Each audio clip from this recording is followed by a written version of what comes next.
දැන් අද මේ පන්තියේ ඇති ළමයි තාත්තත් එක්ක වලි දාගෙන ආපු අය.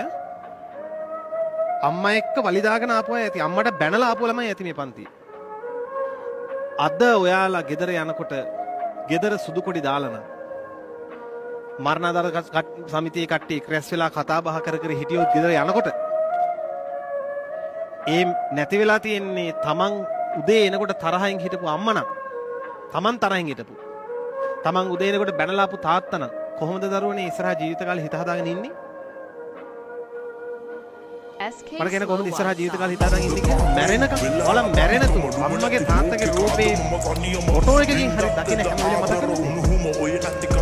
මම දැකලා තියෙනවා දෙමව්පියන්ගේ මලගෙවල් වල ගොඩක් දරුවෝ අඬන විදිහ. ඒ අම්මා Tamanට කළ උපකාර මලමිනිය ළඟට ගිහින් වදාගෙන වැළපෙනවා. කවුද අම්මේ මින් පස්සේ මට ඉන්නේ? කවුද මට ඉන්නේ? නිකමට හිතලා තියෙනවද අම්මා මැරුණොත් තාත්තා නැති වුණොත් තාත්තා මැරුණොත් මට මොකද වෙන්නේ කියලා? ඔයගොල්ලන්ට මොකද වෙන්නේ කියලා හිත නිකන් උපකල්පනය කරන්න. මේවා හිතන්න ඕන. මේවා මේ අසුබ දේවල් හොඳ නැති දේවල් කියලා ඒ මහා පූර්ව තමයි මේව කල්පනා කරන්නේ. තමන්ට ගොඩක් සමහර උන් මේ මරණයක් ගැන කතා කරන්න කැමති. ඇක්සිඩන්ට් එකක් ගැන කතා කරනවා. ඒ කියන්නේ උන්ට මේවා වෙන්නේ. ඉතින් අපි කතා නොකර හිටිය කියලා නොවී තියෙනවා. එහෙම පොත්තනම් වෙන්නේ නැහැ.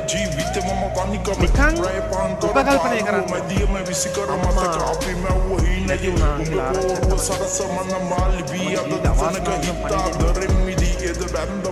ඒ අවාසනාව 10 ගුණයකින් වැඩි වෙනවා. දැන් අම්මලාට වැඳලාත් නැති වුණා. මොකද අම්මා තමන්ට උපත දුන්නු, තමන්ට ජීවය දුන්නු අම්මට අන්තිම ගෞරවයවත් කරලා නැහැ.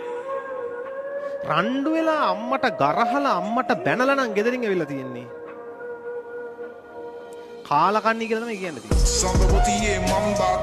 එනිසා මම ඔයාලා දුක් විඳිනවට අපේ අම්මලා කැමති. ඔයාලට අවංකව ආදරය කරන ගුරුවරු කැමති. ඔයාලා දුක් විඳිනවා. එනිසා ඔයාලට ගුරුවරයෙක් අවංකව ආදරය කරනවා.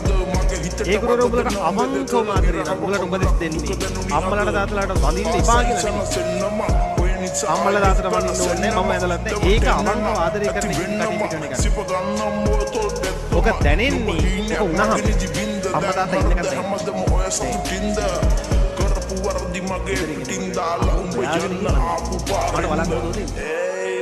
එතෙන්ට ගිහින් ඇඳුම් වල කුණු ගා ගන්න නැතුව හරිද අම්මට වැඳලා පුළුවන් නම් ඉඹලා එන්න අම්මෝ.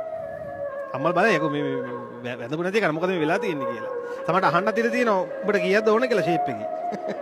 ඔච්චර වඳින්න ඕනේ නැහැ කීයද ඕන. සමහර අම්මලා දන්නවා ඔයගොල්ලන්ගේ හැටි. කියන අම්ම සල්ලි ඕනේ නැහැ. එදා දිනේසර් පන්ති ගියපේ ගහලා මගේ ඇඟ හිරි වටුණා කියලා. හරිද? තාත්තා හොයාගෙන ගිහලා වඳින්න. දෙමව්පියන්ට වඳින්න, වැඳලා නික්ම යන්න, ගුරුවරයාට ආචාර කළා නික්ම යන්න, යාළුවට හොඳින් කතා කරලා යන්න හැම සමුගැනීමක්ම මතක තියාගන්න ළමයි. සෑම සමුගැනීමක්ම ආදරණීය එකක් කරන්න. සෑම සමුගැනීමක්ම ආදරණීය එකක් කරන්න. ඇයි දන්නවද පුතේ? ඒ නික්ම යන කෙනා සමහර විට නික්ම යන්නේ සාදාටම වෙන්න පුළුවන්. එහෙම වුණොත් අපි එයාට දෙන්න පුළුවන් ලස්සනම තෑග්ග. ඇයි? අපි මේ සමුගැනීම ආදරණීය එකක් කරලා ඉවරයි.